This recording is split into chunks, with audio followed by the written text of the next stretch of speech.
Generation and conduction of nerve impulse. Nerve के अंदर कोई सिग्नल या इम्पल्स मूव कैसे करती है। हमें पता है ये इलेक्ट्रिक फॉर्म में होता है, जैसे इलेक्ट्रिसिटी फ्लो करती है यानी कि फ्लो ऑफ चार्ज, उसी तरीके से यहाँ करता है। तो यहाँ पे भी नर्व्स के अंदर ऑलरेडी पोलैरिटी है, मतलब उनकी मेम्ब्रेन के दोनों साइड्स में अगर हम देखें इनर और आउटसाइड में, वहाँ पे चार्ज का डिफरेंस है। एक साइड पॉजिटिव रहती है, एक नेगेटिव रहती है, और नॉर्मल कंडीशन यानी रेस्टिंग कंडीशन में। ठीक है, तो पहले हम उनकी चार्ज कैसा है, पोलैरिटी कैसी है, ये समझते हैं। फिर देखेंगे कि वो जो भी मैसेज है, सिग्नल है, वो ट्रांसफ़र कैसे करते हैं, स्टिमुलस को ट्रांसफ़र कैसे करते हैं। ठीक है, तो न्यूरॉन के अंदर जब हम देखते हैं रेस्टिंग कंडीशन के अंदर, तो हमें क्या नज़र आता है, एक्सॉन के अंदर इनर साइड में पोटेशियम आयंस हैं, सोडियम आयंस हैं, और कुछ नेगेटिवली चार्ज्ड प्रोटीन्स प्रेजेंट हैं। आउटर साइड में सोडियम आयंस काफ़ी हैं, कुछ पोटेशियम आयंस हैं, और रेस्टिंग कंडीशन में ये जो आयंस हैं इनकी मूवमेंट रिस्ट्रिक्टेड है। सिर्फ सोडियम आयन है जिसके लिए मेम्ब्रेन परमिएबल है, अलाउ कर रही है उसकी मूवमेंट। सोडियम आयंस बाहर से अंदर नहीं जा सकते, और जो नेगेटिव चार्ज है ये अंदर से बाहर नहीं जा सकता। यानी सोडियम आयंस के लिए इम्परमिएबल है, नेगेटिव चार्ज के लिए इम्परमिएबल है, ओनली पोटेशियम आयंस की मूवमेंट चल रही है। ओके, और इसके रिजल्ट में क्या होता है, हमें क्या नज़र आता है कि एक्सॉन के आउटर साइड में पॉजिटिव चार्ज जाता है as compare to inner side. ठीक है, मतलब बाहर पॉजिटिव है और अंदर नेगेटिव है। ये पोलैरिटी होती है रेस्टिंग कंडीशन में। चलिए एक बार अब इसको देख लेते हैं फटाफट। एक्सोनल मेम्ब्रेन में comparatively more permeable to potassium ions and impermeable to sodium ions. ठीक है, and also impermeable to negatively charged proteins. तो तीन चीज़ें हैं। सोडियम आयंस इसके लिए तो परमिएबल है, अलाउ कर रहा है, सोडियम आयंस के लिए इम्परमिएबल है, और प्रोटीन्स के लिए भी इम्परमिएबल है। रिजल्ट, एक्सोप्लाज्म के इनसाइड में, inside the axon, high concentration of sodium ions and negatively charged, and low concentration of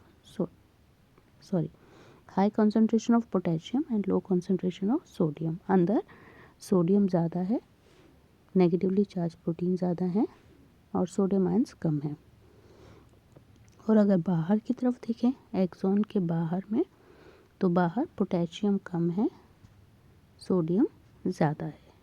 okay, as a result यहाँ पर कॉन्सेंट्रेशन का डिफरेंस आ रहा है, कॉन्सेंट्रेशन ग्रेडियंट डेवलप हो गया। ओके,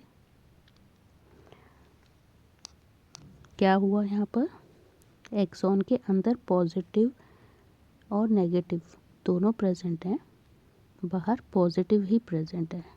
तो एंड रिजल्ट में बाहर की साइड क्या हो गई, पॉजिटिव, और अंदर की साइड क्या है, नेगेटिव।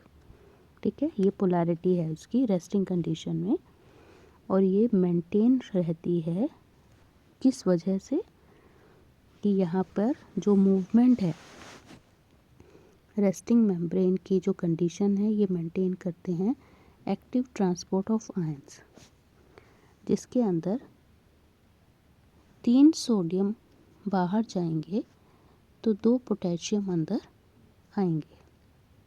ओके, अभी पहले हमने कहा था कि मेम्ब्रेन इम्परमिएबल है लगभग, यानी डिफ्यूजन प्रोसेस नहीं चल रहा। एक्टिव यानी एनर्जी कंजप्शन से अगर हम काम हो रहा है, तो वहाँ पर भी 3 सोडियम्स अंदर से बाहर जा रहे हैं और 2 अंदर आ रहे हैं पोटेशियम, पॉजिटिव चार्ज, यानी 3 बाहर 2 अंदर। तो एंड रिजल्ट में हम क्या देख रहे हैं, बाहर की तरफ एक जाता ही जा रहा है ना, मतलब हमेशा आउटर साइड पर क्या मिलेगा हमें, positive charge as compare to inner. तो बाहर की तरफ पॉजिटिविटी ज़्यादा है और इनर की तरफ में नेगेटिव ज़्यादा है। ठीक है, तो ये कंडीशन कैसी है, पोलराइज्ड। ओके, इसको हम बोलते हैं रेस्टिंग पोटेंशियल। क्या कहा जाता है, रेस्टिंग पोटेंशियल। अब जब नर्व को कोई सिग्नल मिला, कोई स्टिमुलस मिला, उसको कहीं से भी एक सिग्नल या स्टिमुलस इंडिकेट हुआ, मतलब अब वहाँ से उस पॉइंट से एक्शन पोटेंशियल जनरेट होगा, उसमें करंट जनरेट होगा ताकि वो सिग्नल मूव करके आगे तक जाए। ठीक है, तो अब ये नर्व इम्पल्स या नर्व के अंदर ये जो फ्लो ऑफ करंट है ये कैसे जनरेट होता है और कैसे आगे कंडक्ट होता है ये सीखना है। तो पहले देख लेते हैं mechanism of generation of nerve impulse. जब कोई स्टिमुलस आया किसी पॉइंट पे, सपोज ए लोकेशन पर हम बोल रहे हैं, वहाँ पे जैसे ही पोलराइज्ड मेम्ब्रेन पे कोई सिग्नल आना है तो वो क्या करेगा, उस पॉइंट पर मेम्ब्रेन की जो परमिएबिलिटी है, जो अभी तक सोडियम के लिए ना के बराबर थी, उसको फ्री कर देगा। मतलब सोडियम चैनल खुल जाएंगे और सोडियम चैनल खुलने से सोडियम का मूवमेंट फास्ट हो जाएगा, इनफ्लक्स यानी कि सोडियम बाहर से अंदर आना शुरू हो जाएगा। अब जैसी रैपिडली सोडियम इनफ्लक्स होगा, तेज़ी से सोडियम आयंस बाहर से अंदर आएंगे, मतलब पॉजिटिव चार्ज बाहर से अंदर आ रहा है तो अंदर की तरफ पॉजिटिव चार्ज बढ़ जाएगा और बाहर की तरफ कम हो जाएगा, क्योंकि पॉजिटिव बाहर से अंदर आता जा रहा है ना। तो उस पॉइंट पर, पॉइंट ए जहाँ पर ये काम शुरू हुआ, हम देखेंगे कि बाहर का एरिया तो नेगेटिव हो गया और अंदर हो गया पॉजिटिव, यानी कि जो पहले वाली कंडीशन थी रेस्टिंग पोटेंशियल की वो उस पॉइंट पे चेंज हो गई।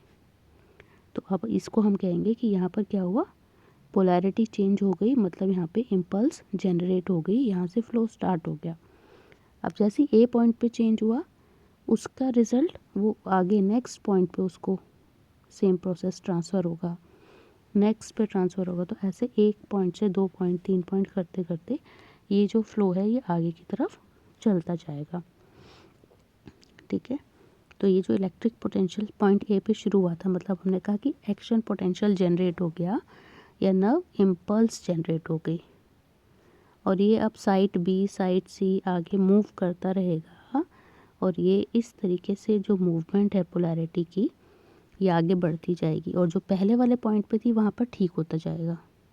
ठीक है, एक चार्ज आगे से दूसरा, दूसरे से तीसरे के पास ट्रांसफ़र होता जा रहा है, तो पीछे की तरफ में पहले वाले पॉइंट पे अपनी पोलैरिटी ओरिजिनल वाली आती रहेगी।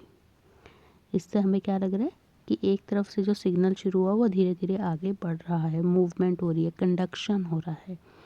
तो पॉइंट ए से बी, बी से सी आगे तक कंडक्शन हो गया फ्लो का। ठीक है, और क्योंकि ये जो फ्लो चला था सोडियम के अंदर आने से शुरू हुआ था, तो ये जो सोडियम का चैनल खुला था, सोडियम को फटाफट से अंदर जो भेज रहे थे, वो फ्रैक्शन ऑफ सेकंड के लिए होता है, तो एकदम से वो ओपन होता है और एकदम से क्लोज हो जाता है। ठीक है, तो जो पहला वाला पॉइंट था वहाँ का जो ओरिजिनल पोटेंशियल वो था रेस्टिंग पोटेंशियल, वो वापस से रीस्टोर हो गया, वापस आ गया। ओके, तो धीरे धीरे नर्व आगे ट्रांसफ़र सिग्नल करते करते नॉर्मल करती रहेगी। अब ये पिक्चर में देखिए आप, ये स्टार्टिंग में दिखाया कि ए पॉइंट पे शुरू हुआ, सोडियम अंदर जाना स्टार्ट हो रहा है, तो अंदर की तरफ पॉजिटिव ज़्यादा हो गया, बाहर नेगेटिव, बाकी जगह पे पॉजिटिव बाहर है और नेगेटिव अंदर है, जबकि जहाँ सोडियम पंप खुला वहाँ पे बाहर नेगेटिव हो गया, अंदर पॉजिटिव। तो हम कह रहे हैं यहाँ पर क्या हुआ, ये पॉइंट ए है जहाँ पर एक्शन पोटेंशियल खुल हो गया। अब इससे आगे की तरफ मूवमेंट बी पॉइंट पे, बी से सी, सी से डी, ये अंदर की तरफ ऐसे ऐसे मूवमेंट चलेगी। तो ये ट्रांसफ़र होता है, कंडक्शन होना स्टार्ट हो गया। ठीक है, और धीरे धीरे ये चलेगा और वापसी यहाँ पर ठीक हो गया। देखो यहाँ से फ्लो क्योंकि मूवमेंट शुरू हो रही है, तो ये मूव होके बाहर वाले का जो ओरिजिनल कंडीशन थी वो वापस रीस्टोर होती जाएगी। सो ये हो रहा है कंडक्शन। ओके, तो ये नर्व के अंदर इस तरीके से सिग्नल जनरेट होते हैं और मूवमेंट होती है, कंडक्शन होता है, एक पॉइंट से दूसरे पॉइंट तक आगे फ्लो करके सारे के अंदर फटाफट से सिग्नल पास ऑन हो जाता है। ठीक है, अब है ट्रांसमिशन ऑफ इम्पल्स। एक न्यूरॉन के अंदर कैसे, वो बता दिया, अब एक से दूसरे में कैसे जाएगा, उसके लिए दो के बीच में जो कनेक्शन होता है उसको हम बोलते हैं सिनेप्सिस। ठीक है, सिनेप्सिस के बीच में 3 लेयर्स के बीच की बात होती है। एक एक्सोन जो ऊपर वाला है, एक नीचे वाला होगा उसका डेंड्राइट, और बीच में इसके लेयर ठीक है सेपरेट होता है, उसको बोलते हैं सिनेप्टिक क्लेफ्ट। 2 टाइप के सिनेप्सिस हो सकते हैं, 2 तरीके से 2 न्यूरॉन आपस में हो सकते हैं, या तो एक दूसरे को टच कर रहे हैं या टच नहीं कर रहे। ठीक है, टच कर रहे हैं तो उसके अंदर तो इलेक्ट्रिसिटी फ्लो, जैसे अब ये चल रहा था सिग्नल, कंटिन्यू फ्लो चलता रहेगा, इसको बोलते हैं इलेक्ट्रिकल सिनेप्सिस। अगर बीच में गैप है तो वहाँ पे हमें केमिकल, वो जो न्यूरोट्रांसमीटर्स हमने सीखे थे वो काम करेंगे, तो वो टाइप का सिनेप्स कहलाएगा केमिकल सिनेप्सिस। ठीक है, तो केमिकल सिनेप्सिस के अंदर ये तो हमारा हो गया इलेक्ट्रिकल सिनेप्सिस, कि जैसे एक में चल रहा था सेम ऐसे करंट का फ्लो चलता रहेगा कंटिन्यू इलेक्ट्रिकल सिनेप्सिस के थ्रू। ठीक है, हमारे अंदर ये रेयर हैं, कम होते हैं। इलेक्ट्रिकल सिनेप्सिस के अंदर क्योंकि बीच में ब्रेक नहीं आता, तो जो सिग्नल की मूवमेंट है ये बहुत फास्ट होती है। ठीक है, केमिकल सिनेप्सिस के अंदर केमिकल फ्लो चलेगा, न्यूरोट्रांसमीटर की मूवमेंट से काम होगा। अब इसका स्ट्रक्चर देखते हैं पहले बेटा, ये कि ऊपर वाला जो एक्सोन है उसका एंड पॉइंट, ठीक है, उसके अंदर ये सिनेप्टिक वेसिकल्स के अंदर क्या भरा हुआ है, न्यूरोट्रांसमीटर्स। तो इसकी एक्सोन की जो लेयर है उसे बोलते हैं प्री सिनेप्टिक मेम्ब्रेन, और जो नीचे दूसरा डेंड्राइट है, ठीक है, उसकी है पोस्ट सिनेप्टिक मेम्ब्रेन, और दोनों के बीच में जो खाली जगह है, स्पेस है, वो है सिनेप्टिक क्लेफ्ट। ये तीनों मिलके क्या कहलाएंगे, सिनेप्स। ठीक है, नीचे वाली जो मेम्ब्रेन है पोस्ट सिनेप्टिक मेम्ब्रेन, उसके पास प्रेजेंट है रिसेप्टर्स। अब सिनेप्टिक वेसिकल, ऊपर वाले एक्सोन से सिनेप्टिक वेसिकल क्या रिलीज कर रहे हैं, केमिकल्स, जिनका नाम है न्यूरोट्रांसमीटर्स। ये न्यूरोट्रांसमीटर्स रिसेप्टर के साथ जुड़ेंगे और इनको सिग्नल देंगे, ताकि इनके अंदर भी वही सोडियम फ्लो वाला काम स्टार्ट हो और सिग्नल जनरेट हो, इम्पल्स जनरेट हो। ओके, तो ये है केमिकल सिनेप्स, जिसमें एक न्यूरॉन से दूसरे न्यूरॉन में काम चलता है। ये वाला इसके बारे में बताया कि ये फ्लो कैसे काम करेगा। ओके, तो ये रिसेप्टर्स यहाँ प्रेजेंट है ना, वो उसके अंदर एक्शन पोटेंशियल जनरेट करके आगे मूवमेंट कराएंगे।